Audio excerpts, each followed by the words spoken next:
identifying the player that they were looking for. We'll have the announcement of that pick momentarily as that pick is in. The Giants will be going next after that, and Omni will go. Again, 7 minutes between the picks in this round, and they're being announced tonight by a variety of NFL legends who have ties to this western Pennsylvania area in a variety of different ways. And so the Texans, again, with the trade up here, and they will make their pick as they're bringing out one of their former players now to announce the selection alongside the commission.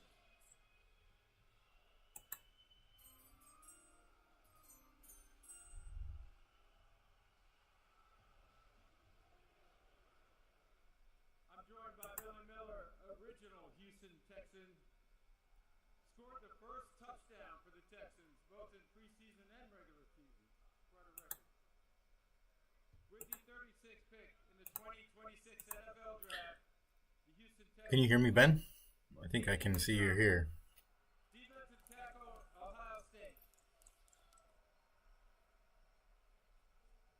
And look at the emotion on that young man's face. He was here last night, sat and watched 32 players be selected, came back tonight because he wanted to have this experience of walking out onto this stage and embracing and being embraced by the commissioner and the entire football world. So good for Caden McDonald. He is a Houston Texan.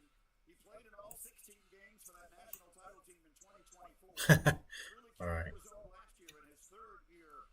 Might wait a second and just see if some others join. Defensive lineman of the year.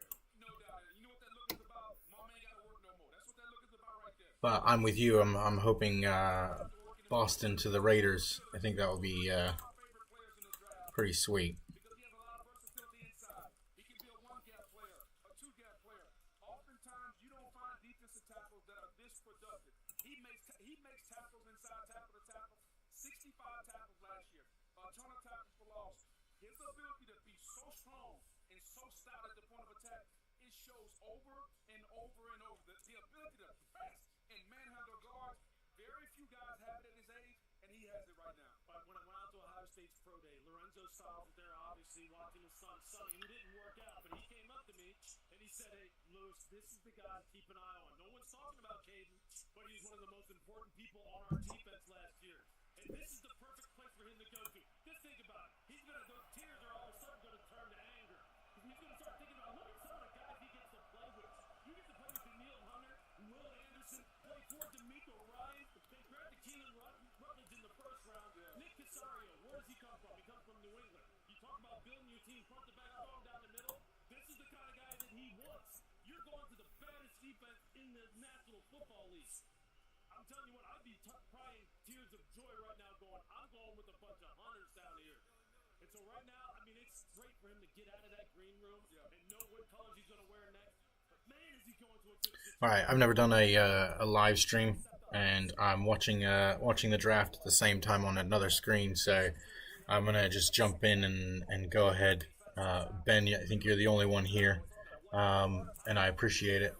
But I think these things record, and then it'll be on my channel. So I'm going to do my winners real quick, and then as I see stuff happening on the draft, I might just mention what's going on. But my winners from day one in the draft, I think big winners for me, McCoy. I think McCoy is going to go pretty soon, actually.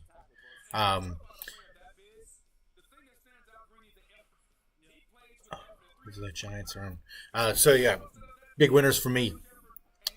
Interestingly, hey Alex, this draft was talked about as one of the very soft on quarterbacks, but I think actually the quarterbacks were the winners in this draft so far. Interestingly enough, Mendoza obviously I think lands in a decent spot. Brady's there, and they're gonna probably take it that next level. I'm assuming. I was with you, Ben, that they were going to take a receiver, unless I missed it. Did they take Boston? I was setting up. I can check. And oh, they traded their pick. Oh no, they're up soon. So we'll see if they take Boston. But the Raiders, if they add a receiver here soon, they've got Genty, they've got Bowers, they've got Mayer. If they do a double tight end set, looks like a decent spot for Mendoza. Their line isn't too bad, so I think that he's in a good spot. But then also Simpson lands, I think, in a perfect spot for development. He's got at least a year with Stafford and the gang there. And I'm going to talk about losers soon in a minute, and there's going to be a reference to this as well. But I think it's great for Simpson. He's going to need a lot more time to develop. He's a project. So he goes to a spot where he can do that.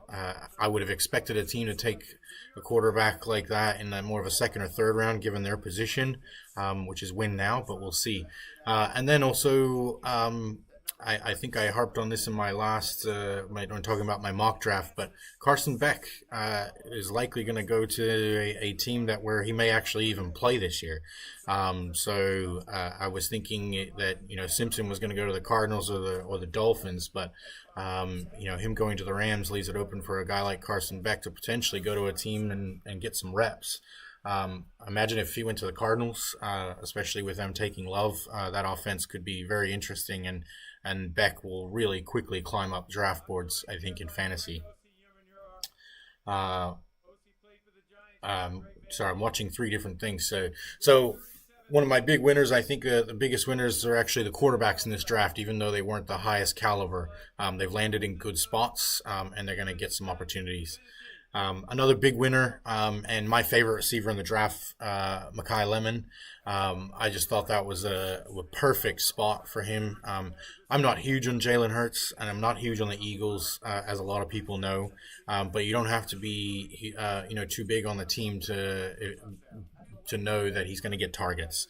They drafted him in the first round and traded up to get him.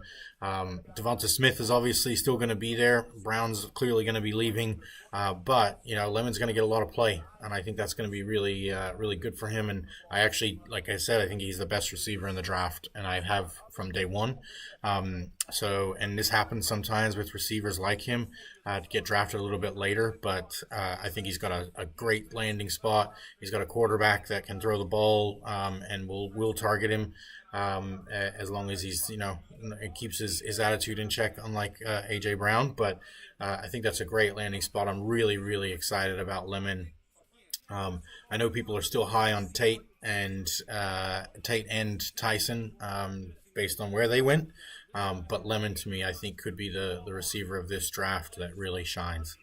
So my other big winner, Mekhi Lemon, which pleases me to actually have to say.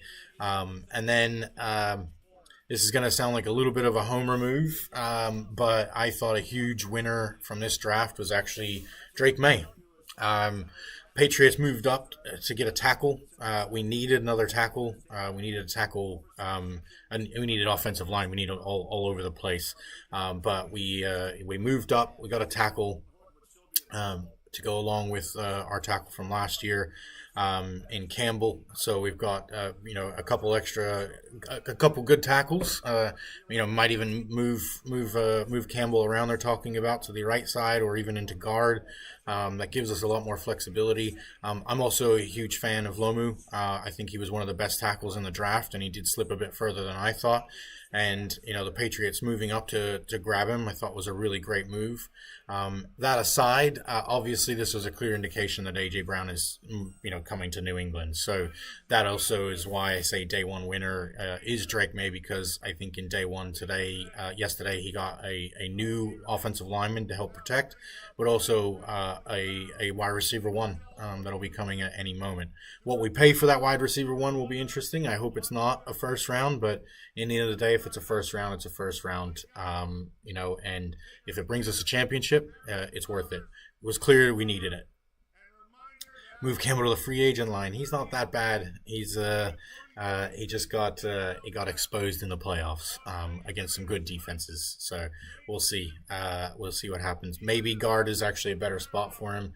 The Raiders didn't take a receiver. I guess Mark was right. They're going to take one in the third round. Cornerback. Well, so I'm going to do an honorable mention here, actually. I was really surprised by this pick, but I think it's actually great for the player. Jadarian Price to the Seahawks, I thought was an interesting move by the Seahawks, but in reality, and I know Alex is a Hawks fan, I believe, they're in a really good spot as a team, so maybe they felt like they could take that risk. I mentioned, I think, I was talking on last night around one of the sleeper app. I think there was a big expectation they were going to trade out of that spot and trade back a little bit, and someone was going to take Simpson. But with Simpson going at 13, I don't think there was a need for anybody to trade up. All the players that would have been available they could get in round 2. So. Very interesting move, but with Charbonnet's injury uncertainty, there's some questions about when he's going to return. I think Price is going to get to play immediately. I'm not a big fan of Wilson. I think Emmanuel Wilson is a good pickup as an RB2 or 3 on their team. He had a couple of good games last year, but he's also 26 and is not any younger. Then they've got others around the shop too, in McIntosh and others. So I think Price will actually get a chance to play immediately. And if he does well and he excels, he could actually have a better year than Love in year 1. I don't think long term that will be the case, but this year I think Price actually might get more looks on the field, at least initially, than Love may do, which is super interesting. And it's a good segue into the losers, and I'll say it in just a minute, but I would think a 3rd or 4th for A.J. Brown if we take on his salary.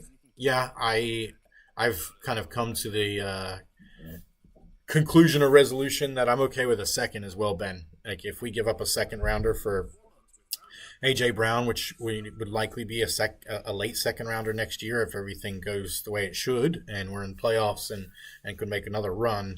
A late 2nd rounder for a premier receiver, even though he is 28, I think would be awesome for us. Just don't want to give up a 1st.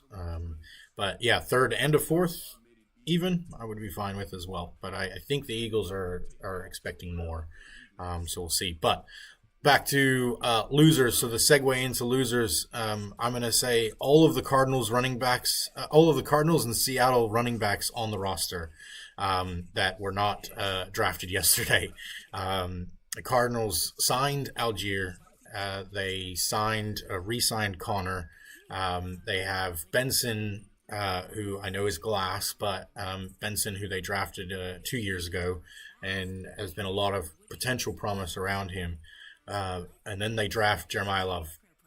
That was a bit of a shocker for me. I don't know how many people there was. Did hear or see some mocks that had Love going to the Cardinals at 3, but I just didn't see that happening, and it just didn't make a lot of sense. I thought maybe someone would trade into 3 to get him, but so interesting move. Cardinals are, hey Justin, Cardinals are just another stupid organization, I think, sometimes, to be honest with you. But they went best player available. They got Jeremiah Love. They do still need a quarterback, I think, to throw to him, to throw to the receivers and MHJ, as well as support with Love. So we'll see what happens there. But the losers are the rest in that backfield. And in Seattle, big question around Charbonnet. They have always seemed high on him. They let K9 walk. I assumed, and I think most people assumed, that Charbonnet was going to take that spot. I think based on that draft pick yesterday, maybe not. I even heard talk over the winter about over the offseason more recently, Emmanuel Wilson maybe taking over and actually doing the job. And then McIntosh came up. McIntosh is a former Georgia player, I believe, and did quite well in college. But I think all of those guys took a massive hit. You don't take a running back in the first round, even if it is the last pick of the first round, to sit on the bench. So it'll be very interesting, I think, in Seattle and in Arizona to see what happens with the quarterback situations. And yeah, I'll be keen to watch. I'm really interested to see where Price starts to go in rookie drafts. I'll tell you right now, definitely he moved up my list. That's for damn sure. But we'll see what happens there on that front. And then another loser in this is actually kind of playing on the winners as well as Matt Stafford. I was gonna say the Rams overall. Boston to Cleveland. Oh God! No. Speaking of stupid organizations, Stafford is what last 1 or 2 seasons. Who knows? He is the. Sorry, I'm just looking at. I can't believe that they just did that. But Stafford is the Rams are a win now. They're a definite win now team. They had a chance to bring in another weapon. There were so many options there as far as receiver options. They could have taken a tight end, Sadiq, if they wanted.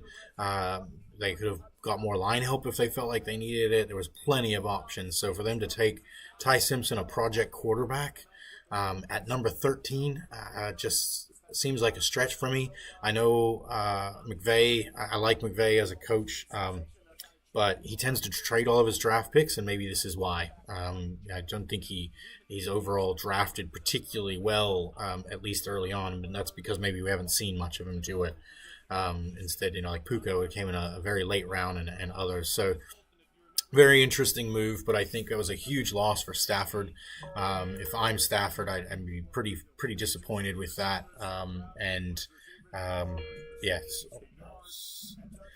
So Matt Stafford, I'm putting on the loser section here for those Rams fans. I know my guy Austin is a Rams fan. I still think the Rams are going to be good. Maybe they're going to take another. Maybe they will take a receiver later on.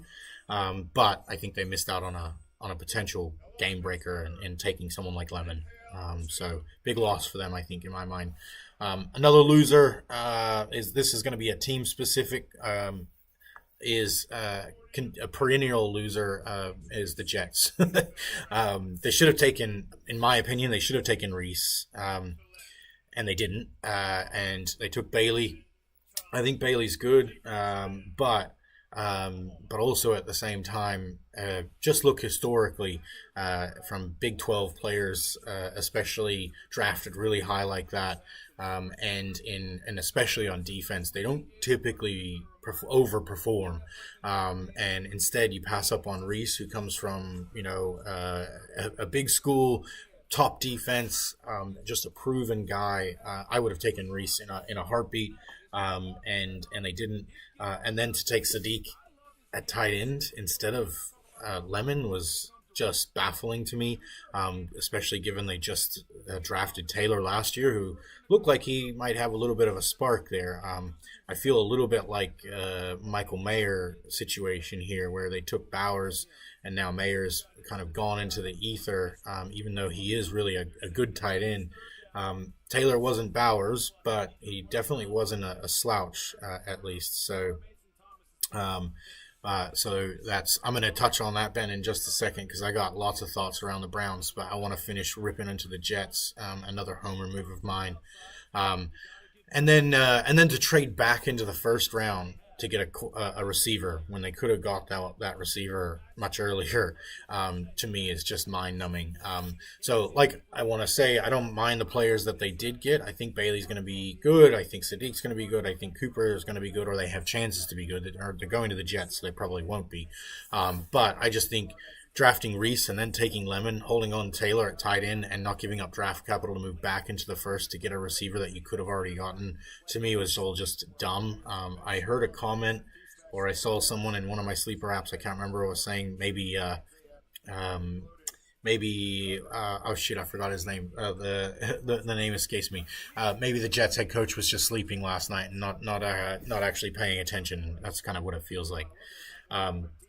I got some thoughts on the Browns taking two receivers now, because I didn't put it as one of my losers on here, but I was actually thinking about Casey Concepcion, as they were saying last night on the cast, during the draft.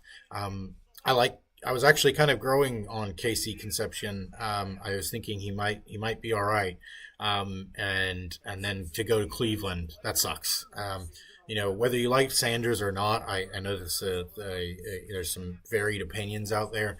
I think there's a long way to go for Sanders if he does become the QB and QB1, and then also maybe it will be Watson, who hasn't played in years.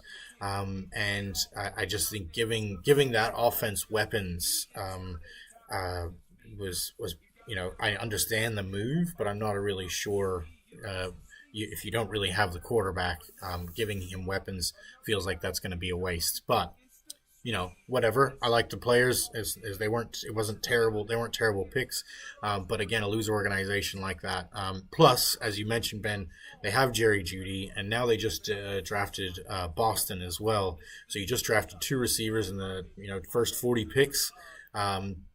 And you have guys like Jeudy, like Tillman, and obviously they're going to be receiver 3-4s or out the door. I don't know who's going to take Jeudy. I mean, you traded for him. He had one good year and then sucked last year, so not sure what they can really get back for him. But to me, the Jets and the Browns, I just continually loser organizations that just can't seem to get out of their own way. I feel like they could have made better picks, personally. But anyways, I didn't have the Browns on my losers because I do actually like Concepcion and I like the tackle they took, Fanu. But I also just don't think that they have the organization to support those kinds of guys, and they need a quarterback personally, or let a quarterback develop a little bit more. So the other honorable mention, I guess, losers from yesterday, I thought were the Titans. I think I've seen some people excited about the Titans and their picks, but I think everyone knows I'm not a huge fan of Tate. I don't think he's awful, but I didn't think he was the best receiver in the draft. Then they draft him at number 4, and they just signed Wan'Dale Robinson. They've got Calvin Ridley. They got Ayo Dike, who showed some promise. They've got a big need at running back, which Love was gone, so I get it. They weren't going to take that, but. How is Ward going to get the ball to these guys? He was under pressure all last year. I think Driscoll in one of my leagues said that he's going to get killed. And they've got plenty of weapons now, but they don't have again protection. And I think Ward actually, I'm with Mark, and Ward's growing on me. So I think me and Mark have talked a bit about this. Ward has an opportunity, but I was really hoping or thinking they were going to take Love, and if they didn't get the chance to take Love, they'd at least get a tackle. But yeah, so I think he needs weapons, but he needs protection more. And I really did think Ayo and DK were solid weapons. Actually, last year showed some promise. In particular, DK and his playmaking ability. So that's some of the winners and losers I have from yesterday, and then also a little bit into today. But any comments or thoughts out there, type them in the chat, or anything you guys want to talk about, or want to hear my opinion about. Like, not that it matters, I suppose, but anything you want me to add, feel free to do so now.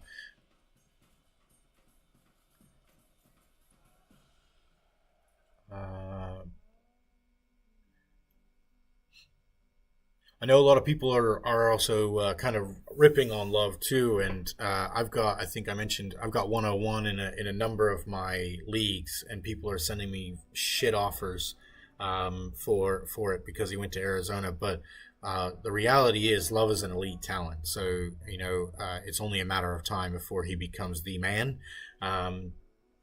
But it's just, I think this year, first year, is going to be a little bit more challenging, almost like the Gibbs situation, where he wasn't handed the keys, pretty much straight away. And then in year 2, he really started to take off. Now, in Monty's gone, it's his backfield pretty much. Pachenko is not going to get any looks, I don't think, or not as much as Monty was, but somebody else, I think it was Driscoll again, Algier is going to steal carries from another top young running back, which is really frustrating to see.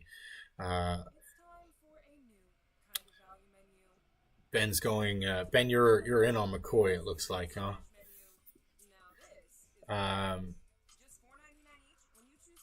I think the Baltimore's up in 2, right? So we'll see. My Patriots don't pick for quite a long time, so I'm not sure what we're going to do. Plus, our coach is probably busy at the moment, doing his extracurricular activities. So, any comments out there, Ben, Justin, Alex? Any players you saw go off the board that you were thinking were winners or losers that I didn't mention, or was I too harsh on some?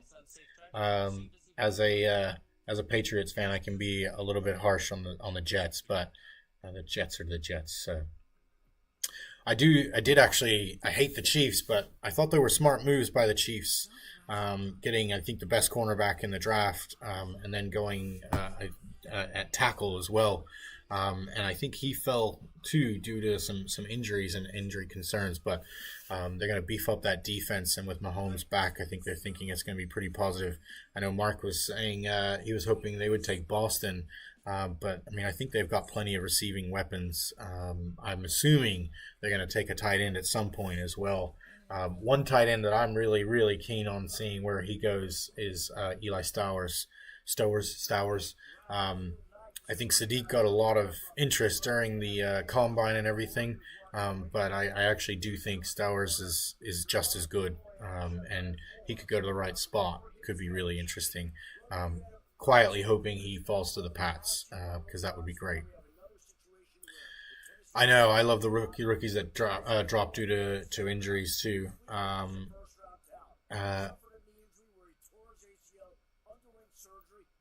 Oh, they're talking. Yeah, sorry, I'm just watching. They're talking about McCoy right now, Ben, and his injuries. Um,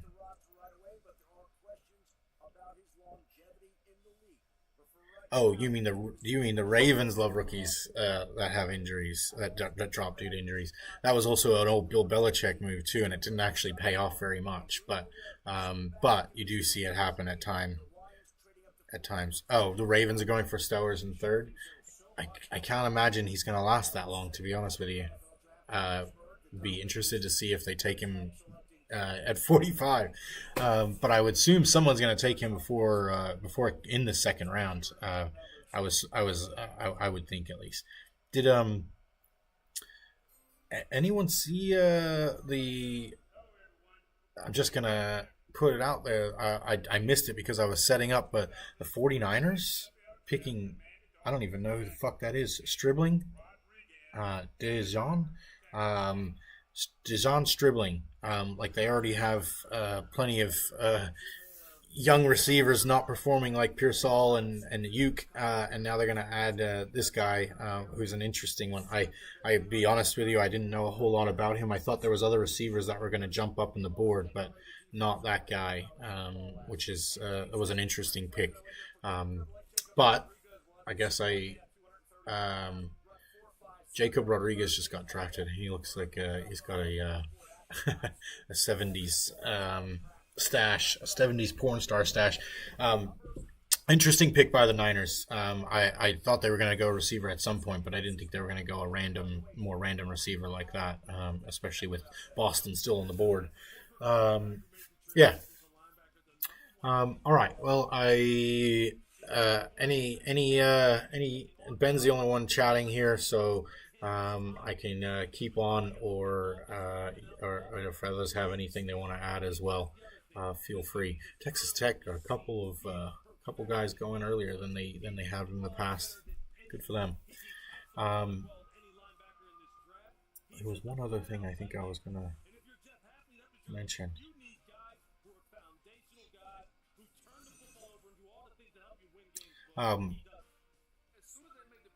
Yeah, I was talking to someone about this the other day, actually, and I think everyone was kind of thinking Nola was going to take a receiver, the Saints. So taking Tyson at 8, at 8 was probably not too much of a surprise they were taking a receiver, but I'm a bit surprised they took Tyson. I'm still baffled as to why Lemon fell so far, but Tyson and his injury history. So now they have Olave, who has concussion concerns, and then they've got Tyson, who's got constant hamstring issues. So that'll be an interesting one to watch. Is that Calvin Johnson? I think it is. Yeah, it is too. Um, so yeah, but I do like Tyson. I think Tyson actually overall skill level is one of the best in the draft, if not the best, right there. With Lemon and everyone. But his injury history was something that did kind of scare me away a little bit. Lions take another Michigan guy. Um, no surprise. So Ben, you're on the board, 45 Baltimore. So we'll see who they pick. But I do think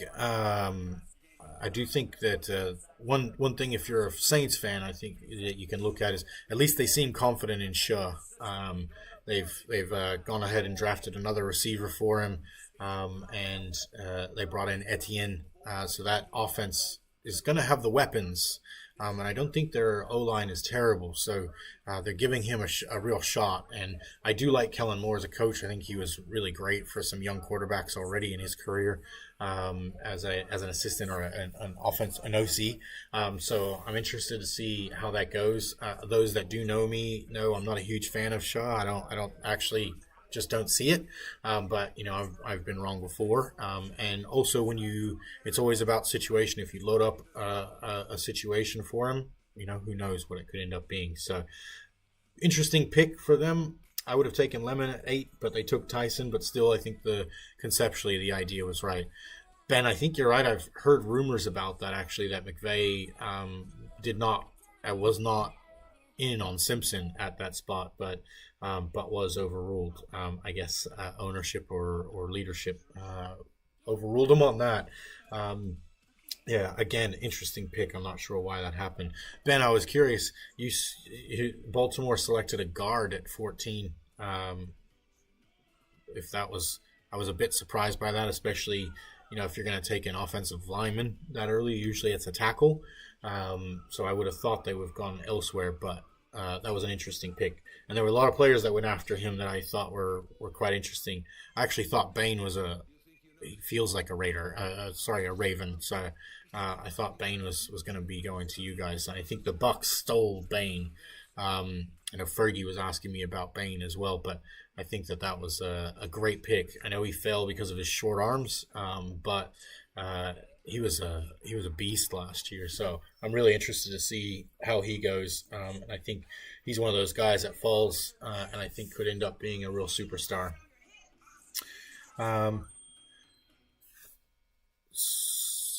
I'll wait and see here what the Ravens pick is, and then I guess after that I might hit jump off here and try and get some dinner. But hopefully that was enjoyable enough. I've never done a live stream, guys, so hopefully it wasn't too awkward. I thought people were actually going to be in as well. I'm not sure how it works. I sound like an old man now, but never done a YouTube live stream at least. I've seen all those Facebook ones and things like that, but anything else I was going to add? All right, just for you, Justin. That's fair. That's fair, Ben. Yeah, signing Trey, or reneging on your trade, which was cheeky of the Ravens to do. I was gonna say, for Justin's benefit, I know you're a Cowboys fan, and you know how much I hate the Cowboys, but I actually really did like their picks. Caleb Downs, I think, is one of the best players in the draft, if not one of the top couple of players in the draft. To get him at 9 just because he's a safety, safeties don't tend to get drafted as high, was huge for them, I think, and he is a real playmaker. But then to then also get an edge as well, I think at 21, 23, really trying to obviously replace a huge Parsons loss. But, I mean, those are two nice picks, I thought, at least. And I hate – I have to be honest when I can, and I do hate seeing, the Cowboys do something positive, but that was positive. And I think that'll be good for them on their defensive side. Oh. I'm not sure if that's all getting staticky. because of me or what? But all right.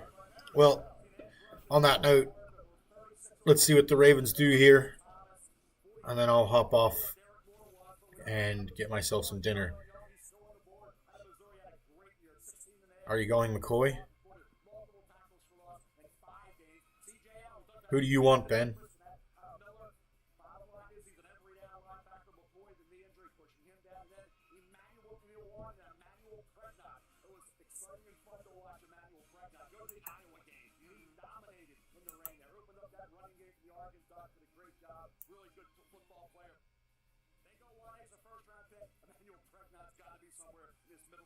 It's taking a little bit longer than I thought. It says pick is in.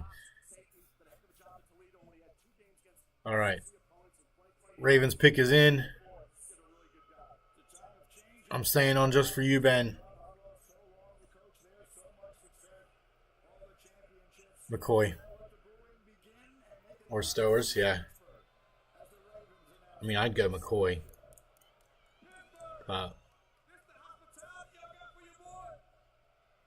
We'll see just here in a second. I wonder where Stowers will go. I think it's a little high for them to take Stowers now, but maybe not. Steelers still suck.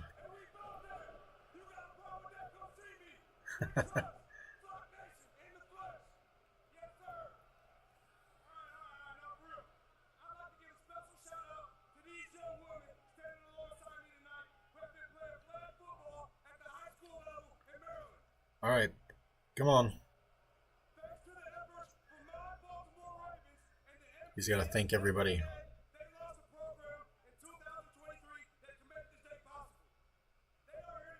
Man, it'll probably be someone random.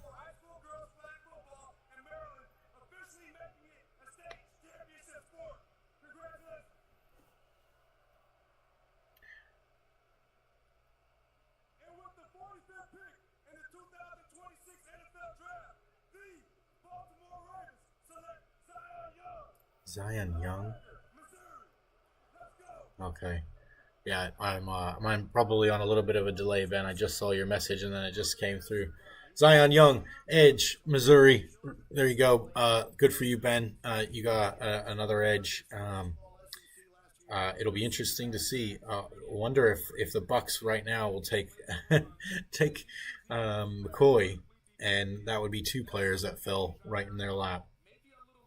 But on that note, I'm going to jump out now. Thanks for joining the five of you guys. I don't know if you heard all of that or listened or thought I was worth it, but I enjoyed it, and enjoy the rest of the draft, and go Patriots.